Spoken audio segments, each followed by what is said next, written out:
It's the Full Court Press with Eric Frandsen and Jason Walker. Welcome back to the to the show that we're doing right now. Following the local teams, breaking down the biggest games with in-depth analysis and team interview. Join the show by calling into 435-752-1069 or text 435-339-0321. It's the Full Court Press. Rose, and yes! Caught! Touchdown! They did it! Good afternoon, everybody. Welcome on into another edition of the Full Court Press. Eric Frandsen, Jason Walker, here on 106.9 FM, 1390 AM, streaming on 1069thefan.com, we hope, and on the 1069 The Fan mobile app. I know we had some issues yesterday. Yeah, it didn't go super well, and I know we were having some stuff with the recording afterward. But we got the podcast resolved. So if you weren't able to listen in real time yesterday, podcast is up. It's available. The real thing is there now. If you're listening to this on sometime over the weekend, that you're out doing your yard work or whatever, welcome. Because we have all of our podcasts available on our website and on our mobile app. So lots of different ways to interact and listen to the show. Take us with you wherever you are. Even if you're outside the regular broadcast area, you can always listen on the app or listen to our podcasts. And a lot of different things to discuss today. Big news happening yesterday after we got off the air, as normally seems to go. The really juicy stuff happens after we sign off. But news about a home-and-home arrangement in basketball, which is really exciting for Utah State. We'll talk about Game 1 of the NBA Finals and looking at the that exciting finish between Indiana and Oklahoma City. Also looking at now that the early entry decisions have been made about the NBA draft, players are going to keep going pro or deciding to come back to college. We've got a better idea now of what these rosters are going to look like throughout the Mountain West Conference. So we're taking a look at who are the best returning players in the conference. And then last but not least, bowl season. I know it's super exciting. Bowl season, it's not that far away. Yes, it is. But they made the announcements just the other day of the dates of when these bowls will take place. The one bowl is looking for a new home, and so we'll come up with some different ideas about who could host this bowl that could be on the move. So if you want to chime in, we always love to hear from you on the Young Power Sports of Logan text line, 435-339-0321. And yes, thank you, 5452. Streaming is a go today. Good to know. Good to make sure that that's up and running. I did get a text early in the morning that actually helps us lead off our main topic of the day. This is from 2444. I love the home and home scheduling with Memphis. That should be a huge opportunity for a marquee non-conference win, adding to what already looks like a pretty strong existing non-conference schedule. I like the timing of the game, too, during the middle of conference season. I think a matchup like this will have big ramifications for NCAA tournament at large resumes for both teams and both conferences. Yeah, so scheduling Memphis is certainly really big. Obviously, Memphis was just kind of far and away the best team in the AAC last year. So, and, despite the fact that they lost their best player to the transfer portal, they should still be good. They've been a 20-plus win team for, I think, like 4 or 5 straight years.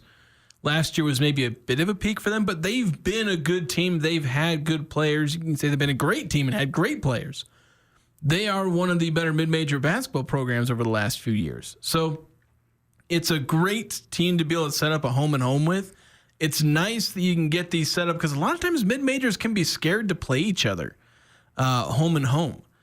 And it's nice to see, both teams realizing, look, let's help each other out. Just do it straight, home and home, play each other. We'll go to you, you come to us. And that's something that can benefit both teams, both years that they do this. And so I really like that the Aggies are going to add a strong mid-major and decent name recognition, too. People know Memphis. They, see them in the tournament, see them playing well in the American. So it's a team that should help in terms of, people recognize that name instantly, but then obviously on the back end with all the analytics and the net and and Ken Palm and whatnot. It should help in that regard too. So I do really like it. The timing is interesting. Yeah. And people are saying, I like it in the middle of conference play. Why? Why is it better if it's in conference play? Like, maybe I'm just not understanding this, but. So before we go any further, we've kind of sailed over the lead here. We've kind of mentioned it here and there, but the story is that Utah State scheduled a home-and-home series with Memphis. Though Memphis will come to Logan this next basketball season on February 14th, and then Utah State will make a return trip next season, though I don't know if it's clear when that game will happen. Yeah, it's likely likely sometime similar. They're just saying, look, we'll figure that out when we both get to our schedules next year. That's something that they'll take care of. Don't want to schedule a specific date too soon in case something goes wrong, and then they have to go through all the contracts and get it changed. And so it's better to just nail down the details later when you can, work it out a little bit better. Don't want to box yourself into a corner there. Yeah, John Rothstein was the first to report this.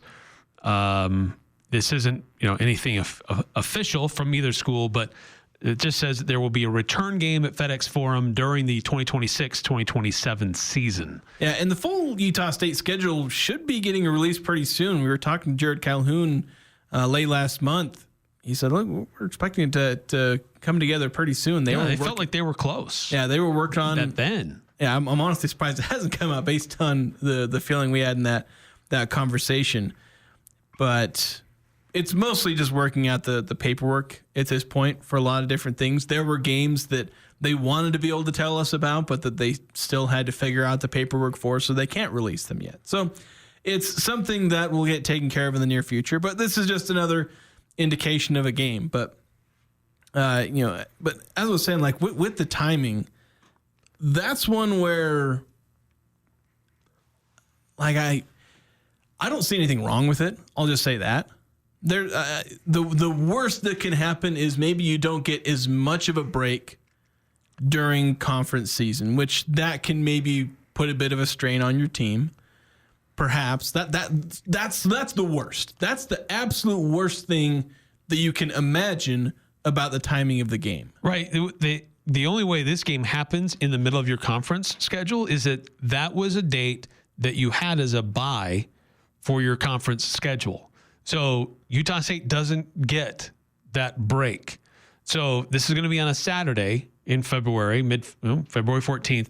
So that means that Utah State, instead of having just one game that week, they're going to have to play two games, and they'll play two games the next week. And they probably would have played two games the previous week. So it's nice to have this game on the schedule, but it comes at a cost, and that's that it's right in the middle of conference play. Yeah, so basically it just moves a portion of the schedule where you weren't going to play, because now that they're moving one of their non-conference games to February, they're going to have a longer break at some point in the non-conference.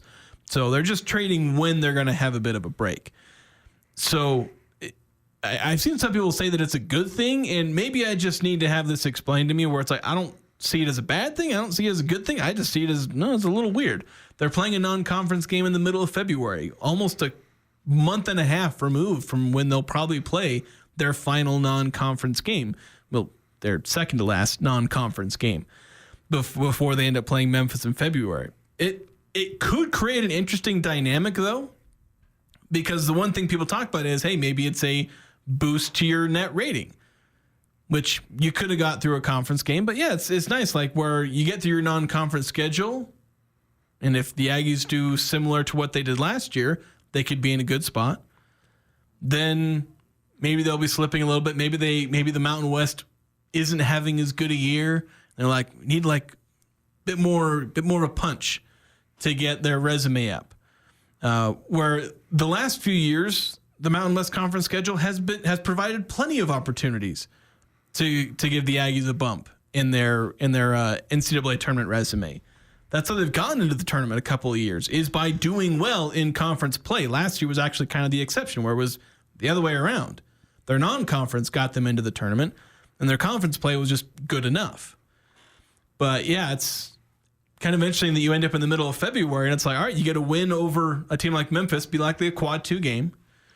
Because, that'll be in Logan. Yeah. And Memphis last year, just looking at their net rankings, last year they finished the season at 51. Yeah, so that put them. So it's a quad 2. Yeah, it's quad 2 on your court. It's 26 to 75.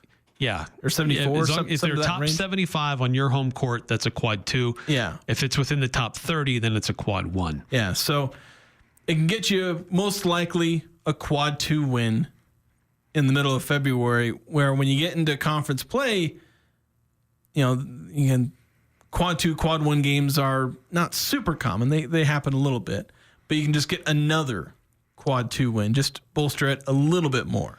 I really like this addition to the schedule. I am concerned about its timing, but I like it because Utah State still has to find ways to find good opponents outside of conference play. As you've been talking about, Utah State will get some quality games on its schedule from being in its conference. But at the end of the day, if you're not the automatic qualifier, you still need to have a strong resume, not because the Mountain West is only a 2-bid league. They've clearly proven they're a multi-bid league several years in a row here.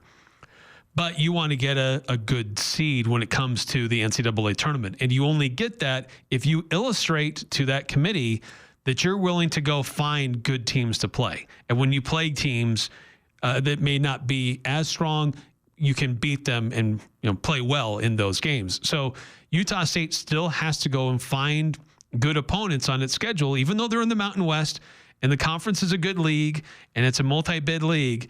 Utah State still has to go find teams like Memphis to put on their schedule to ultimately help their resume come that second week in March. Yeah, outside of being in a power conference where you just get this automatic boost, even if you have a losing record in conference play. So unless you have that, which obviously the Aggies don't, then you need to go out there and find those tough opponents. And it can be hard because your options are typically just play them on the road or play them at a neutral site or get into a multi-team event, which the Aggies have struggled to get quality opponents in multi-team events. They've gotten decent opponents, but they've not gotten the kind of opponents. They've gotten the kind of opponents that will get them into the tournament. But now we're at the point where Utah State is trying to take that next step. They've had good enough schedules to get them into the tournament. They have not lacked a strength of schedule to get into the tournament. Right. You want to be able to get not just get to the tournament, not just get a single seed in the tournament. You want to be considered a home team in the tournament now. Yeah, you want to be the favorite team. You want to be the higher seed. You want to be that 7, 6, 5 seed, however high you can get. And that's where you take the next step. And that's where scheduling teams like Memphis, because, again, the last few years haven't lacked decent teams, but it tends to lack the higher level teams, the really impressive wins, the name brand wins, the stuff that fans have won and kind of complained that haven't happened. And I've had to sit here and defend the strength of schedule of the Aggies, but that's what we're looking at for the next step, where they've had an adequate strength of schedule. Now go get yourself a good, great, elite strength of schedule for a mid-major program. And those are the steps you're going to take that are going to get you out of this kind of new rut the Aggies have found themselves in, because they kind of rebuilt from those Tim Duryea years, have been a contender in the Mountain West, getting back to the tournament, getting a win in the tournament, but now they're finding themselves in this kind of new, I'm not going to say they're stagnating because it's like a 3 or 4 year span. You can't say someone's stagnating when they're just kind of reestablishing themselves. Especially with the revolving door at the coaching position. Yeah, so I don't want to say that they're stagnating, but you want to avoid that happening. Right. You don't want to end up kind of, the one negative of the Stu Morrill years was they were kind of stuck in that same cycle of get to the tournament, lose in the tournament.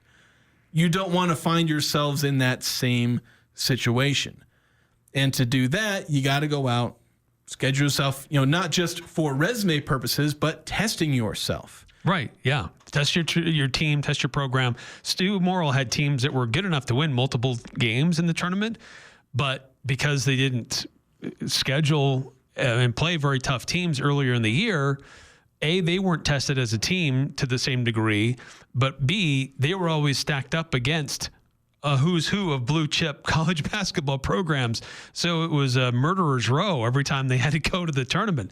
And so it was always tough for them to gain much traction. But things have definitely changed now in the Mountain West, where they are more quality, higher level basketball being played on a weekly basis. So your team is going through a little bit more to prepare themselves for that, and then getting quality opponents in the non-conference. And this is one of the best teams in a very long time to come to Logan. We've heard multiple coaches. This isn't just Jared Calhoun. I've heard multiple coaches lament at how hard it is to get quality teams to come to Logan. Nobody wants to come to Logan to get their butts kicked because they know the Spectrum is legendary and it's a tough place to get a win. So who wants to go and subject their teams to that? Especially Power 5 conference or Power 4 conferences don't want to do that. But this is one of the highest level type of teams to come to the Spectrum in a long time.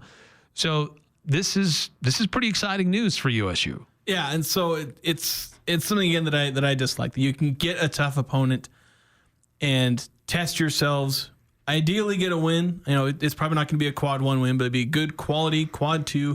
You know, if you can get Memphis on your list of quality wins, that's something that will bolster them. So overall, you have to praise both Utah State and Memphis for going out there and being like, look, let's just get this done. Let's do a home and home. And this is what these mid-major teams really need to be doing more of, is sticking together and making these kind of deals. Like, and heck, St. Mary's has been pretty good where they've scheduled a lot of these kind of series with mid-major programs. Like they've come to Utah State. Obviously, this last one that they played was kind of more of a bye game, but they played a neutral site game. Neutral site in air quotes in Idaho, basically in Boise's backyard. So that's a program that's been pretty willing overall to travel around and play mid-majors, and it'd be nice if more mid-major programs did that. Go out and play each other. If you're like the elite mid-major programs, you all need to be playing each other more. Go out there, play home and home series. Go to each other's arenas, help each other. The rising tide will lift all ships. Sure, somebody's going to lose each of these matchups, but when you all get your strength of schedule higher, then I think it would benefit mid-majors a lot more, rather than having everyone just play these low major teams at home. And then all the power conferences are like, well, look, you only play like these crappy teams from the MAC or something. And they're justified in poo-pooing your strength of schedule.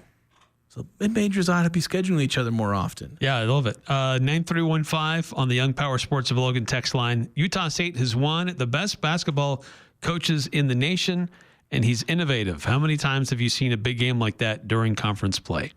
I'm not really. That's what was the biggest surprise for me with where it was. I don't really recall a whole lot of instances of playing non-conference games that deep into the conference schedule. It reminds me of, I don't know that they did this in the WAC. I think it was just when they were still in the Big West. ESPN manufactured a little mini in-season thing, and teams had to leave a weekend open, and they would go through and later in the year, as the season is going, they would announce who you're going to play and where you're going to play. And it was meant to be a way to help these mid-major teams improve their resumes and really to manufacture a TV event for ESPN. But sounds like a good idea they should bring back. I kind of like that. Yeah, it was kind of interesting. I think Utah State played Oral Roberts one year. I think they played, did they play St. Mary's in that? Part of the deal was you would play that game that was scheduled for that ESPN event. And then if Utah State went to that team, then they would have to make a return trip the next season. So they kind of guarantee a home and home through it. So it was kind of an interesting concept. It only lasted a few years, and it was, I don't know if teams just didn't like the idea of, you're telling us we're on the bubble and we have to have this kind of a game to help us get off the bubble. I'm not sure. I don't think Stu Morrill really loved it. But I'm pretty sure that was done while the Utah State was in the Big West, because I don't think they needed to do that when they were in the WAC. But yeah, it was an interesting concept, and this is about as close to that I can think of, that Utah State's had that experience where you're in the midst of conference play and then suddenly you do something totally different. Look, but at the end of the day, if you're playing well, great. It's just another team that you'll have to go through it like you would in the Mountain West Conference, and have another good team on your schedule that you have to face. before you can prepare for the conference tournament and then hopefully the NCAA tournament. And of course, the really spicy discussion is this a future conference matchup? Yeah. Is this a preview? Yeah, is this a preview of a future in-conference rivalry? Maybe. Maybe not. Probably not. We'll see. I don't know. The likelihoods is still up in the air. Maybe this is part of those early discussions about... Yeah, they're just talking about hey, let's just start getting used to doing a home and home. Yeah. And whatnot. Let's get into each other's facilities and let's start doing this. Basically, just scout the facilities, see where's a good place to eat in each other's towns. So that game in 2027 will just be a regular conference game in Memphis. Yeah, that's true. What would happen if they actually did that? Where if they came into the Pac-12, what would they do with that game? Would they just get rid of it? I don't know. Since it would. Play it twice. It would just convert into a conference game 3 times in a season. I mean, they kind of did that. That sort of kind of happened with the whole Pac-12 scheduling agreement, but that just that meant somebody played Washington State and Oregon State in the same year. Yeah. So that happened in football, obviously. Yeah. But that wouldn't be as weird as it would be in basketball, where suddenly you are in the exact same conference. You got to play them twice. Or 3 times. Who was it? Some other conference did something like this where since they have so many, you're not going to play all the schools in your conference. And so it was a conference opponent, but they'd scheduled it. So it was considered a non-conference game, even though they were both conference opponents, because it wasn't part of their regular conference. I think it was in the ACC.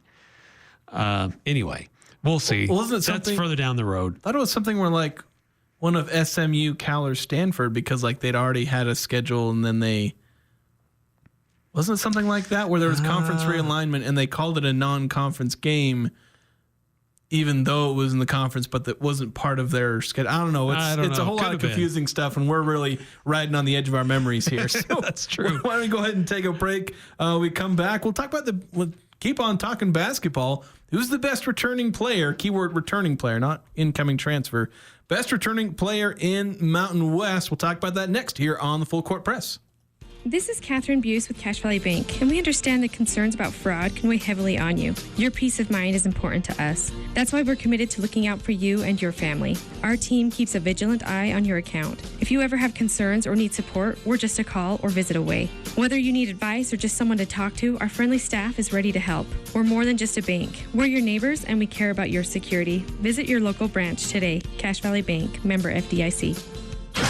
Honey, the garage door won't close again. It's the sun hitting the sensors. I just fixed this. Toilet paper rolls are not a fix. Is there something we can do? Actually, yeah. Advanced Garage Door has these new sunshades that block direct light from the garage door sensors. Let me give Mason a call. Is your garage door not closing? We can fix that. Call Advanced Garage Door at 435-255-6725. That's 435-255-6725. Or visit us at advancedgaragedoors.com. The patio is open. The chips are endless. Drinks on tap. You know it's got to be Cafe Sabor, Cache Valley's best Mexican restaurant, gold winner in the Best of Northern Utah contest. Experience Locals Day every Thursday with a huge burrito, endless chips and soda, only $7.95. That's a complete lunch for just $7.95. Finding any lunch under $10 is nearly impossible. Every Thursday, drinks, chips, and massive burrito, just $7.95. The patio, the sun, the fun at Cafe Sabor in the historic train station on 6th Weston Center in Logan. Ah, the t-shirt. It's the unofficial clothing of summer. We all have a favorite t-shirt. The Logo Shop has custom screen printed over 1 million t-shirts for teams, clubs, businesses, family reunions, fundraisers, marathons, bike races. One-of-a-kind designs with creative graphics, even funny phrases. Whether you need a couple dozen or a couple thousand, the team at the Logo Shop will help with your one-of-a-kind design. From concept to creation. Order your custom t-shirts from the Logo Shop. The Logo Shop. Logo Stop. The Logo Shop. Do you have a fireplace or stove that isn't working right? Why wait until next winter to get it fixed? Get ahead of the game and get your fireplace or stove serviced now by Advanced Fireplace and Stove. They service everything from Quadra-Fire pellet stoves to heat and glow fireplaces. Get a 20% discount on your next service and labor when you mention this ad. Call 752-7272 or go to advancedfireplaceandstove.com. Advanced Fireplace and Stove, where comfort is their business. Old McDarrell has a farm, an appliance farm. With down-home country prices and big city selection. E-I-E-I-O.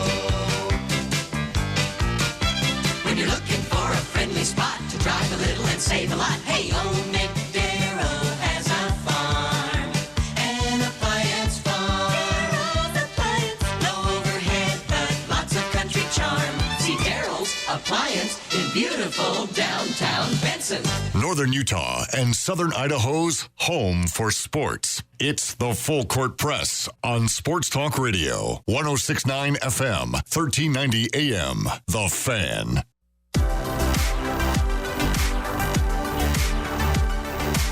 Okay, so doing some digging. It was called ESPN Bracket Busters. 2-day event across ESPN's different networks.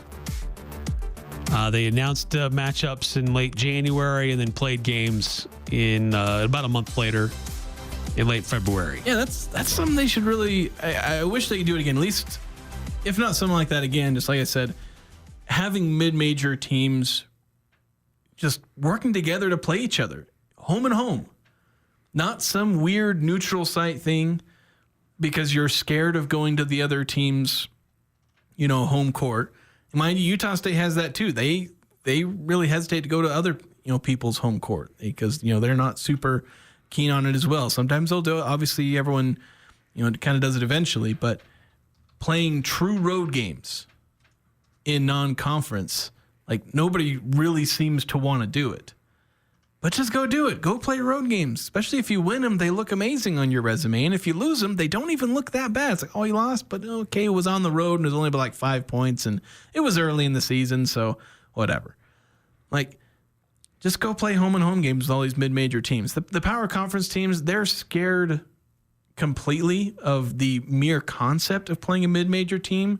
Because if they feel, they feel like if they lose, then, they'll be banished from the NCAA. Like, that's what they're afraid of. They'll be banished from the ranks of the Power Four if they dare lose to a mid-major team. Yeah. It's the worst fate imaginable for them. But mid-majors just go face each other. And that's one of the reasons why I love this home and home we see from Memphis and Utah State. Two premier mid-major programs going up against each other, playing at each other's venues. And so I really like that. Last year, Memphis was 6-2 in quad one games.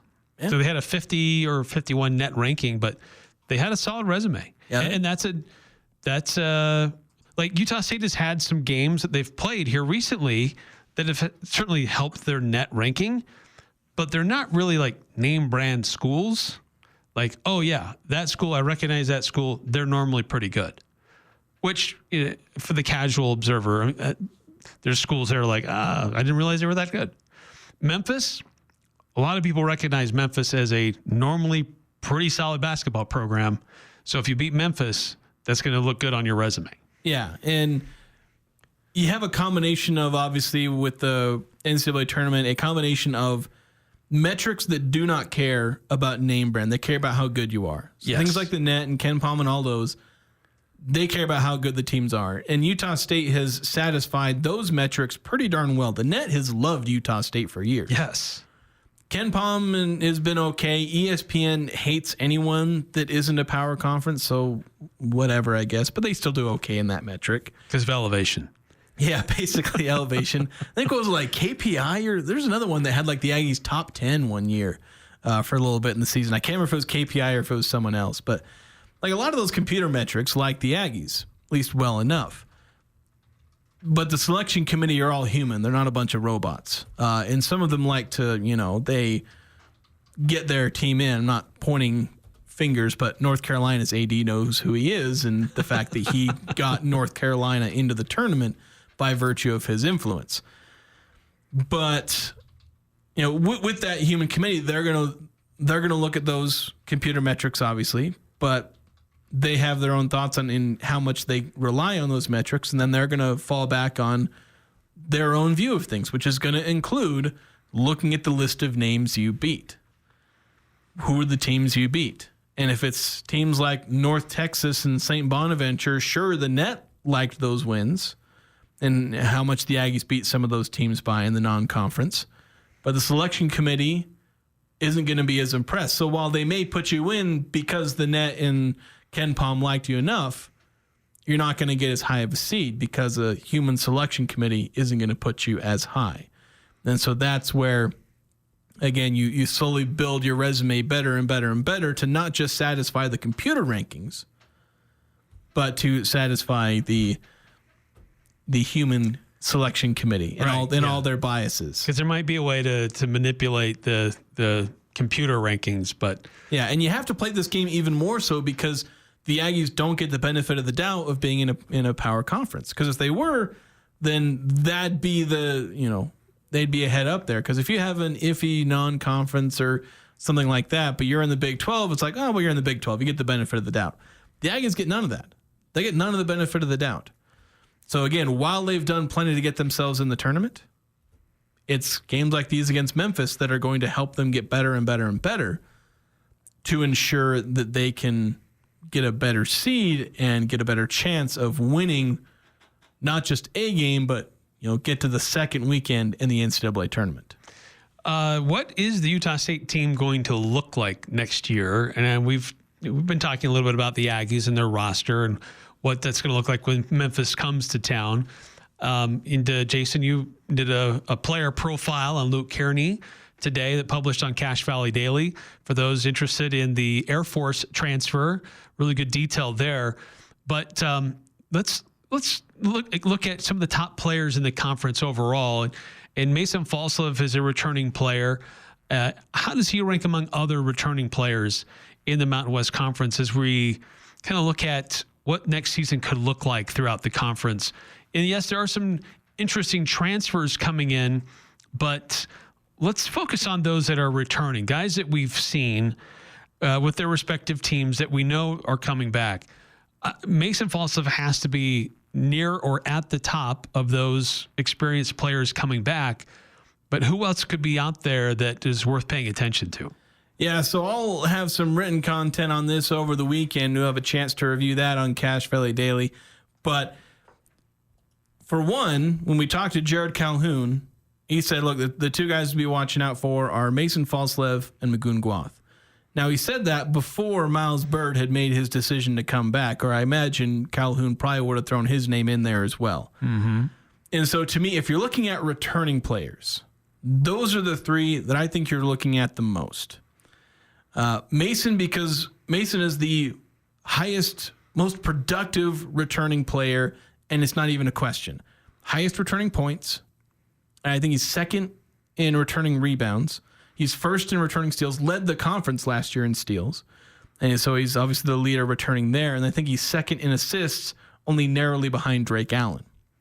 So in terms of returning production, he is first or second in 4 of the 5 major categories.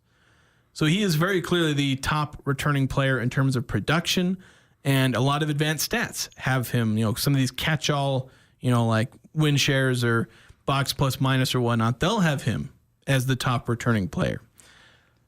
So you can very easily make the case that Mason Falslev is the preseason player of the year. And I wouldn't argue with a single person. In fact, I'd probably argue that he is the best returning player, even though guys like Miles Bird and Magoon Gwath have an argument. The main flaw with Bird and Gwath is that they still have a decent amount of room to grow to be like player of the year caliber guys. Mason Falslev, you put him in a bigger role and you fine tune a couple of his weaknesses, and he's the guy that can average like 20 points per game, given the right role. I can't see that out of Miles Bird or Magoon Gwath based on who they were last year, because they still have to make big jumps on offense. Now, defensively, both of them are heads and shoulders above Mason defensively. I know Mason led the conference in steals, but Miles Bird and Magoon Gwath were just monsters on defense in a way that Mason just wasn't last year. It's not like Mason's a bad defender, but Miles Bird and Magoon Gwath were, like, honestly, when I was thinking of who I would vote for Defensive Player of the Year, it was either Miles Bird or Magoon Gwath. I leaned toward Miles Bird, but when Gwath won the Defensive Player of the Year, it's like, I'm not complaining. Yeah, okay. Gwath averaged 2.6 blocks per game in 24 minutes per game. Dude is a beast rim protector and impacted the game when he was on the floor. But they do both have to make improvements on offense. Gwath was kind of limited to finish at the rim or shoot a three-pointer. Didn't really build a ton beyond that, but he's a freshman. So he's going to make a jump. he set a baseline as a great rim finisher and a guy who can shoot 3-pointers as a 7-footer, which is just unfair. So if he makes any kind of jump, he could be the best player in the conference next year. And kind of the same goes for Miles Bird. Because while Bird averaged like 12.3-ish points per game, I think it was, he was very inefficient. I think, what was the stat that I was going to put in there where like out of like, is where he ranked, I think, among conference players. Yeah, so among the 92 players in the conference who qualified for the leaderboard, basically played in enough games and played enough minutes, basically to sort out some of the guys who only took like 1 or 2 shots the entire year. So of 92 qualified players in the conference, Bird ranked 75th in effective field goal percentage. He really needs to improve his efficiency. If he does, he can be the best player in the conference. And so when I look at the best returning player conversation, I basically have Mason Falslev as he is your most surefire bet. We know that he's going to be, a high-level offensive player. Dude's going to average somewhere between 17 and 20 points per game. And he's going to be a good defender. He's going to be an improving distributor. And he's going to be a great rebounder for his height. And so he's going to easily be one of the best players in the conference. And I think should probably be the preseason player of the year. But you have Miles Bird and Magoon Gwathworth. They make expected jumps. Because I'm expecting them to both make jumps. I'm expecting them to improve upon the things that I noted were kind of weaknesses in their game.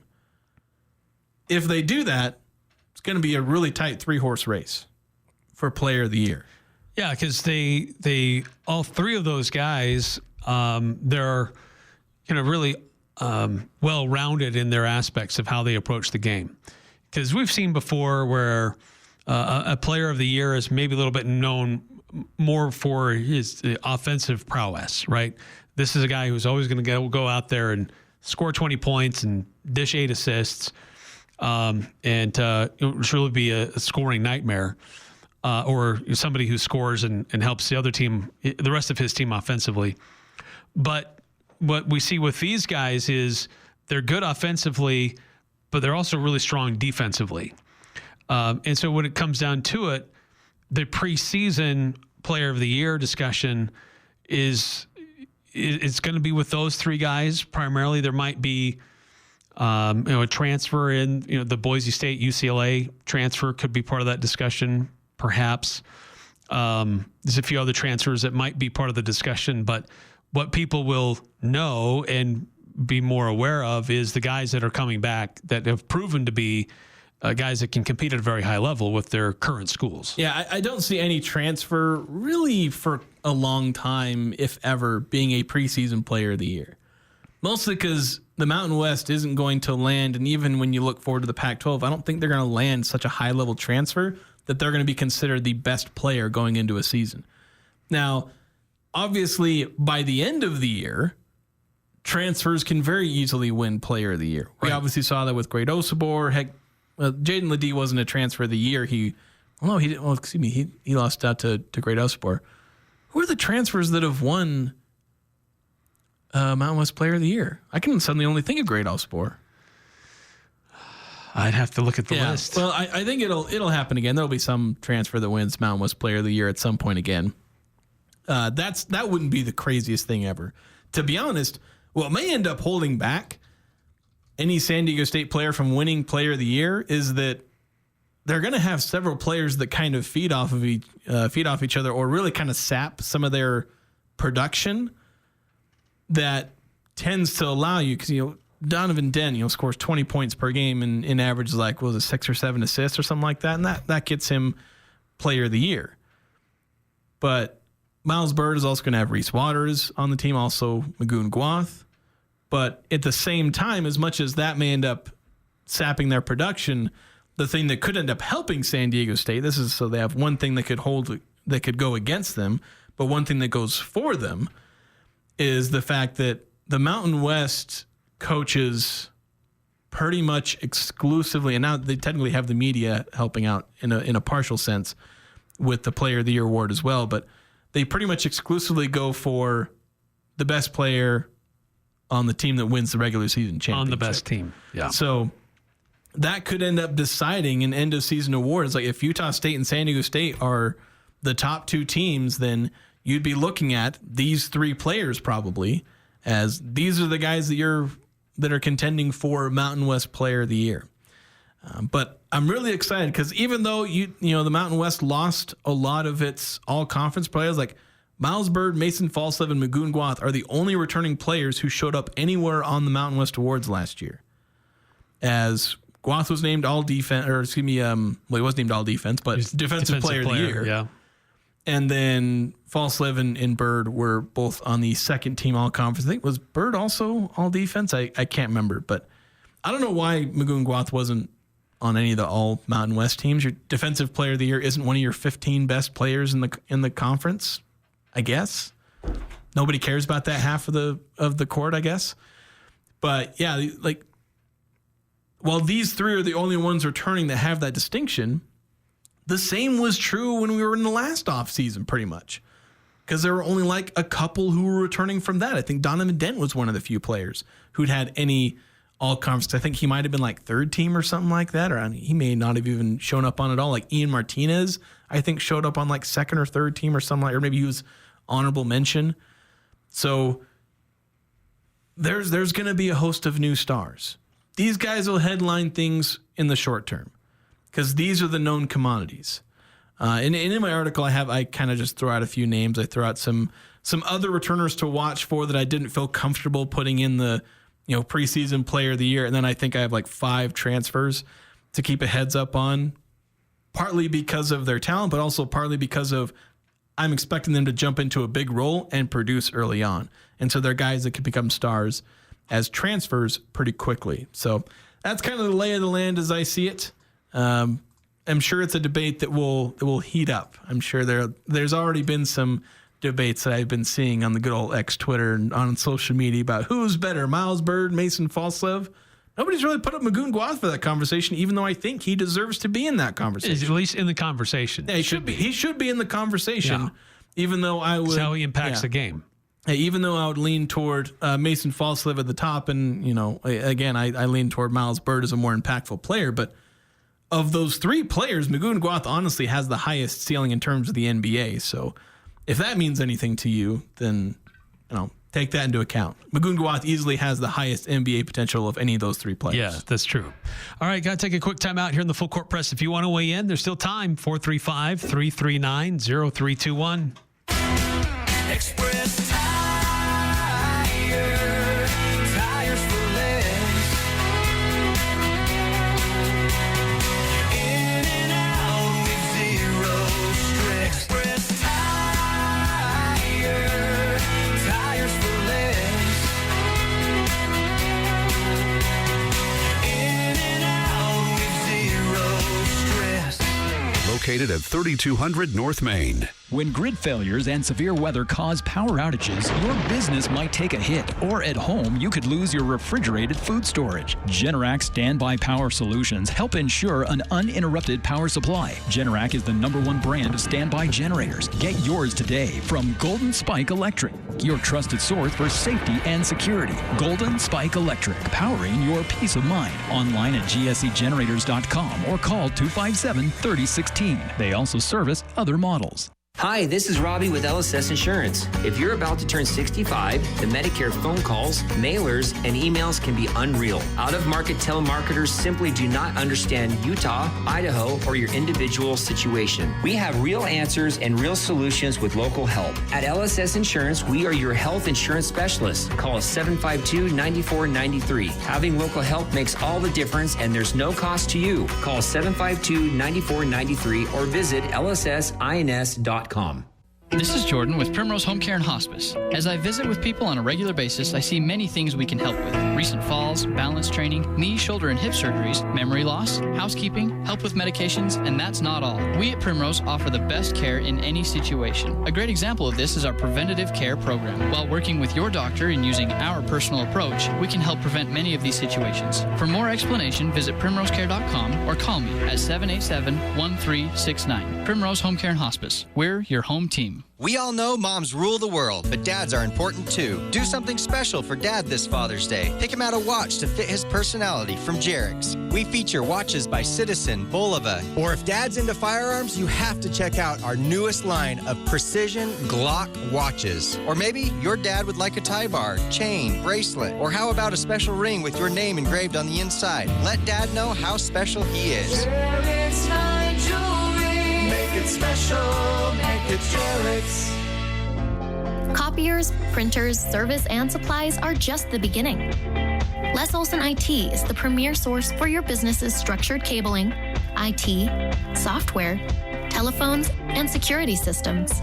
We partner with you to find the ideal solution to all of your office technology needs. Tell us your goals and we'll get you there. Find out more at lesolson.com. Les Olson IT. The Full Court Press. Connect with us on Facebook, Twitter, and online at 1069thefan.com.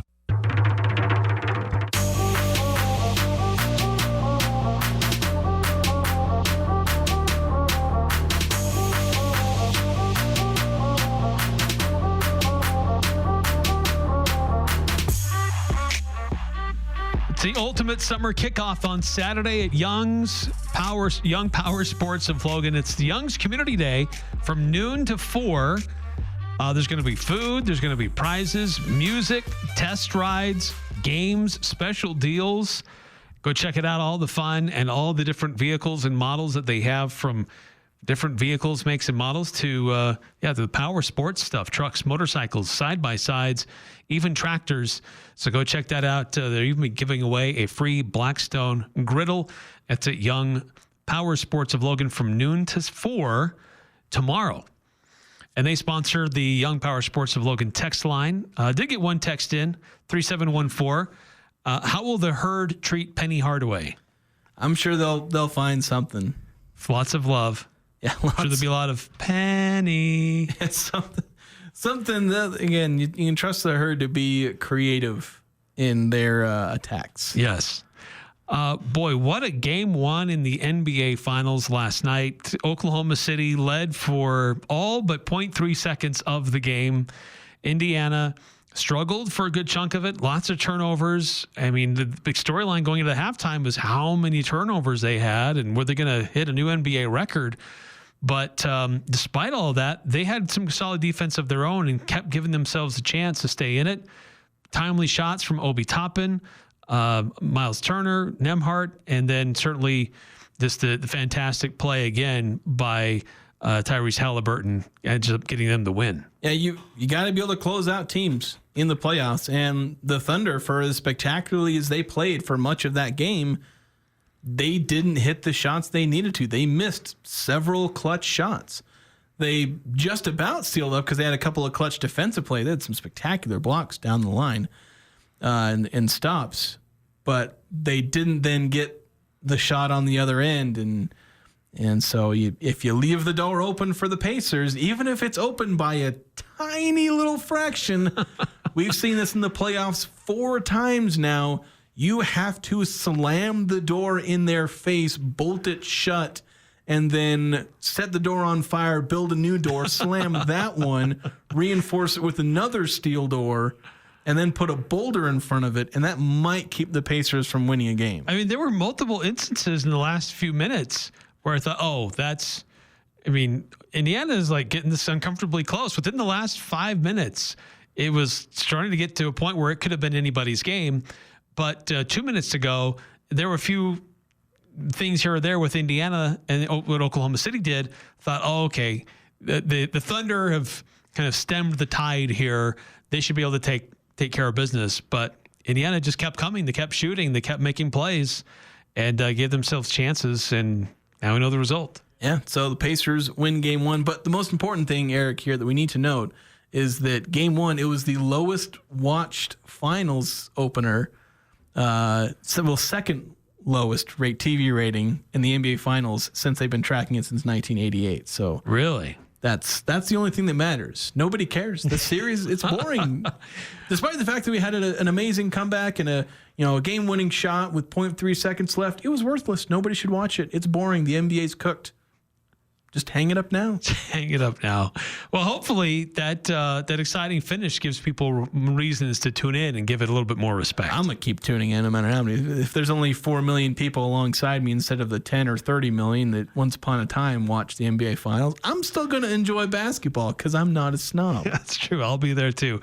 Quick timeout. We'll be right back here on the Full Court Press. Retirement. Are you ready? Adams Wealth Advisors specializes in preparing you for a secure retirement. There's no reason to feel frustrated. The team at Adams Wealth will create a personalized plan that includes timing of retirement, reliable income sources, Social Security, estate planning, and more. Adams Wealth Advisors has a team of CPA, certified financial planners, Social Security experts to help you plan and retire with confidence. Call today, 752-1702, or visit adamswealthadvisors.com. That's adamswealthadvisors.com. Your dream retirement starts here. This is Lydia from The Sportsman on Main Street, wishing all the fathers out there a happy Father's Day. At The Sportsman, we have great gifts. Shirts and shorts from Cool and Viore, shoes from brands you love, such as Keen, Olakai, Bourne, and Chaco. We also have, right out of London, a variety of soaps and colognes from TrueFit and Hill. If you're tired of seeing your husband's thread-worn wallet, we also have slim fit metal wallets from Secret with an RFID blocker. So come on down to The Sportsman on Main Street for all of your Father's Day treasures. Spring. It's time to get those old rusted vehicles moved. Call DD Auto and Salvage and get paid for moving that old rusted out junk vehicle. DD Auto and Salvage makes it easy and fast, paying you the most money possible. Pickup is available. DD Auto and Salvage in Logan wants to pay you today. Call 787-1204. That's 787-1204 today. See store for details. Essie Needham Jewelers has been helping couples celebrate their anniversaries for more than a century. When you present her a piece of diamond jewelry in an Essie Needham box, it says you are committed to taking care of her forever. We absolutely stand behind our jewelry, our prices, and our service. We always have and always will. This anniversary, give the gift of diamond jewelry. A diamond from Essie Needham Jewelers says that you plan on being there for the rest of her life, just like we will be. Essie Needham Jewelers, middle of the block, at the sign of the clock. Need a reliable partner for your medical needs? Look no further than Triton Medical and Transportation. We offer top quality medical soft goods right here in your community. From incontinence supplies and oxygen needs to medical transportation. Whatever you need to stay comfortable and healthy, we've got you covered. Trust Triton Medical and Transportation, caring for our community with every step, every mile. Call us today at 435-557-6687 or visit us online at mytritonsupply.com. Triton Medical and Transportation, because your health matters. Rely now on a York Affinity Premium Comfort System to keep your home cool and comfortable. The new Affinity systems are smarter and more connected and more efficient than ever before, and you can cut your energy costs by as much as 50%. Call Advanced Heating and Air Conditioning, your local York dealer, to schedule a free system evaluation. Advanced Heating and Air Conditioning showroom is west of DI and online at advancedheating-ac.com. We're not comfortable until you are. Advanced Heating and Air. Talking the sports you care about. The Full Court Press on Sports Talk Radio, 106.9 FM, 1390 AM. The Fan. If you need a local mechanic you can trust, visit one of the locally owned Napa Auto Care Centers. You can also find one by visiting napaonline.com or just call your local Napa store. Those are folks from our community serving you with expertise and integrity. Each of them are locally owned, just like your Napa store, and several of them located throughout the area from Preston to Providence. So the other day, they released the bowl season for this upcoming football year, 2025 through 2026. Most of these games, obviously, bowls in 2025, but when you get into the New Year's bowl games and the college football playoff, it extends into the next year. But we now know the dates for that famous Idaho Potato Bowl and the Isleta, New Mexico Bowl and that Snoop Dogg Arizona Bowl presented by Gin and Juice by Dre and Snoop, which wins the award for the longest title for a bowl game. Yeah, it does. You can't be looking at this list too long, Eric, because we still got to play bowl basketball or bogus later in the year. That's true. I was trying to see how many of these were actually different, but most of them are pretty much the same. A lot of them are. A lot of them are the same. A lot of similar sponsors. The Hawaii Bowl is still happening. But one bowl that is in question is the Bahamas Bowl, which doesn't have a venue. Doesn't live up to its name. No, so it's a good chance it will not happen in the Bahamas. So it's looking for a new venue. Should we see if the Maverick would host? Yeah, just have one here. That'd be nice. Get to cover a bowl game here. Just watch some football. I don't know. They need a bowl game somewhere in Utah. Like, I feel like they should have a bowl game in Utah, but I guess they just don't feel like anyone would come here. Like, they have a bowl in New Mexico. You can't get one here in Utah when you have one at New Mexico. They have one in Boise. Yeah, it's like, come on, guys. If they try to get warmer climates. We have a big old, international airport. Ryan Smith says we have an airport. Therefore, we're a big market. Therefore, we can have a bowl How big are we if we're not hosting college football bowl games? Yeah, Ryan Smith can add that to his list of reasons why we're not a small market. Hey, that's going to do it for us tonight here on the Full Court Press. Thanks for tuning in. Thanks for being part of the show. We'll be back at it again on Monday, and we'll recap what happened over the weekend, recap how we did in Pick 6, and see where things stand in the playoffs in both the Stanley Cup and the NBA Championship, the NBA Finals.